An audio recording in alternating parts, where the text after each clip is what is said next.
Here are the latest sporting news that's making the rounds this Wednesday. And we begin with Shubman Gill. Now, the Indian cricket team is departed for Guwahati today after that practice session that they had at the Eden Gardens. Now, they will reach Guwahati today and there will be no PC and no training. 20th and 21st, you will have the PC and the trainings on both the days. So, Shubman Gill is likely to travel to Guwahati. But the BCCI medical team will take the final call. And when you look at it, the decision on Shubman Gill will likely be taken tomorrow. Because remember, this is not the first time that Shubman Gill has suffered such a neck injury.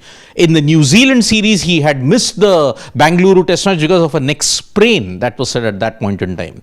Now he suffered a neck spasm, and because of that, the delay time could be far worse. So Shubman Gill is facing a race against time to be really fit for the Guwahati test match. Most likely, he is out of the Guwahati test match. You don't recover from a neck sprain that quickly at this point in time. So, the Indian team have departed for Guwahati. Shubman Gill is going to Guwahati. He is likely traveling with the team. The decision will be taken by the medical staff, and 1 or 2 days, maybe tomorrow or day after, the official BCCI press release will come that Shubman Gill most likely is ruled out of the Guwahati test match. So, that is the one major thing. New Zealand versus West Indies, the second ODI is currently going on, and at the time of doing this morning wrap, the match was reduced to 34 overs due to rain. And because of that, at the time of doing this, in the 18th over, West Indies were 93 for 5 with Shea Hope batting really well along with Justin Greaves. So New Zealand, if they win this match, they will win the series 2-0. And then the third match will be a very, very important thing, because looking at it, New Zealand, when they won their first game yesterday, about 2 days back, they leveled West Indies on the head-to-head against them. So that's a big, big achievement for them at this point in time. But Pakistan cricket continued to bounce back after the horrors of August and September, because they have managed to beat Zimbabwe in their tri-series. Remember, there was a lot of talk whether the tri-series will take place after the bombings in Islamabad. So Rawalpindi is hosting the games, and yes, Pakistan have managed to get off to a good start. And last time when Pakistan met Zimbabwe, Zimbabwe had actually beaten them. So this is revenge, if you want to call it, revenge of the mighty minnows between Pakistan and Zimbabwe at this point in time. When you look at the Rising Stars Asia Cup, India are in the semi-final. Who will they face? Whether it will be Afghanistan, whether it will be Sri Lanka, whether it will be Bangladesh, that remains to be seen. But we are looking at another India versus Pakistan final. This time on November 23rd, the final, you could see India versus Pakistan in the final as well.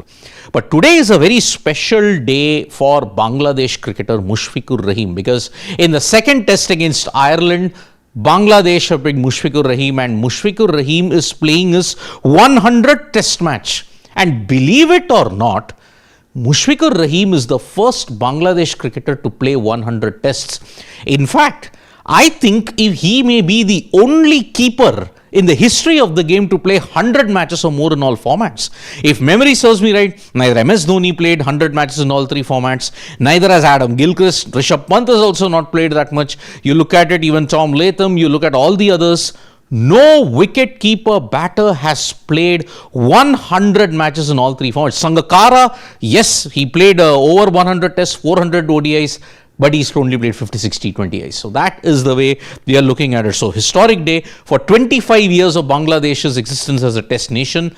Rahim has featured in 20 of them. Staggering feat indeed. Now, India, when you look at the boxing world championships that's been held in Greater Noida, the Indian boxers have actually surged, especially the women boxers. They have continued their medal surge, and most likely it's either gold or silver for most of our Indian boxers, and they continue their great run as to what they had in Birmingham. You remember Meenakshi Huda, she had a fantastic run. She looks good even now to get another gold medal at this point in time.